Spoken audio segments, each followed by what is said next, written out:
Good morning. ഇന്ന് രാവിലത്തെ എൻ്റെ കലാപരിപാടികൾ അടുക്കളയിലാണ് കേട്ടോ. കിച്ചണിൽ ജോലി ചെയ്യുന്നത് എനിക്ക് ഒട്ടും ഇഷ്ടമല്ലാത്തൊരു കാര്യമാണ്. ഇഷ്ടമല്ല എന്നാണ് പറഞ്ഞത്, ചെയ്യില്ല എന്നല്ല കേട്ടോ. ആഹാരം കഴിക്കുക എന്നുള്ളത് ബേസിക് ആയിട്ടുള്ള ഒരു നീഡ് എന്ന പോലെ ആഹാരം കുക്ക് ചെയ്യുക എന്നുള്ളതും ബേസിക് ആയിട്ടുള്ള ഒരു സ്കില്ലാണ്. അതെനിക്കറിയാം, പക്ഷെ ആവശ്യം നേരത്ത് ഉപയോഗിക്കാൻ എനിക്കൊരു മടിയില്ല കേട്ടോ. ഇന്നത്തെ വീഡിയോയുടെ മുകളിൽ കൊടുത്തിരിക്കുന്ന ക്യാപ്ഷൻ പോലെ ലവ് വാട്ട് യു ഡു. ഇഷ്ടമല്ലെങ്കിലും ചില കാര്യങ്ങൾ ഇഷ്ടത്തോടെ ചെയ്യേണ്ടി വരും. അപ്പോൾ നമ്മളതിങ്ങനെ മനസ്സിലൊരു ക്രിയേറ്റ് ചെയ്തെടുക്കുക, ഇഷ്ടം അത്ര തന്നെ. അപ്പോൾ കിച്ചൺ പരിപാടികൾ എനിക്ക് അങ്ങനെയാണ്.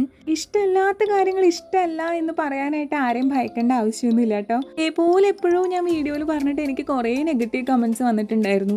അതെന്താ ഇഷ്ടമല്ലാത്തേ എന്നൊക്കെ പറഞ്ഞിട്ട്. ഇഷ്ടമല്ലെങ്കിൽ പിന്നെ ഇഷ്ടമല്ല എന്നല്ലേ പറയാൻ പറ്റുള്ളൂ. എല്ലാവർക്കും എല്ലാ മേഖലയിലും ഇഷ്ടം കാണണമെന്നില്ലല്ലോ. എനിക്ക് ക്ലീനിങ് നല്ല ഇഷ്ടമാണെങ്കിലും ഇക്കാര്യങ്ങളൊക്കെ ഞാൻ കുറച്ച് പിന്നോട്ടാണ്. അപ്പം എങ്ങനെ ഉണ്ടായിരുന്നു ഓണാവധിക്ക് ശേഷം നിങ്ങളുടെ മോർണിംഗ്? എല്ലാവർക്കും ഹാവ് എ നൈസ് ഡേ.